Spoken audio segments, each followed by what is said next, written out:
প্রিয় দর্শক, আমরা চলে আসছি বরাবর মতো ভ্রমণ পর্বে। এবারে আসছি আমরা দশমিনা এবং গলাচিপার মধ্যবর্তী এরিয়ার ভিতরে একটি রিসোর্ট, ছোটোখাটো একটি রিসোর্ট, খুবই সুন্দর একটি রিসোর্ট। এটা মূলত এখন বন্ধ আছে, তালাবদ্ধ। তো এটা ঈদ এবং কুরবানি অনুষ্ঠান উপলক্ষে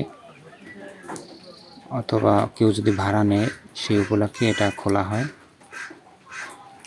তো আমরা যখন ঘুরতে গেছি তখন এটা তালাবদ্ধ ছিল।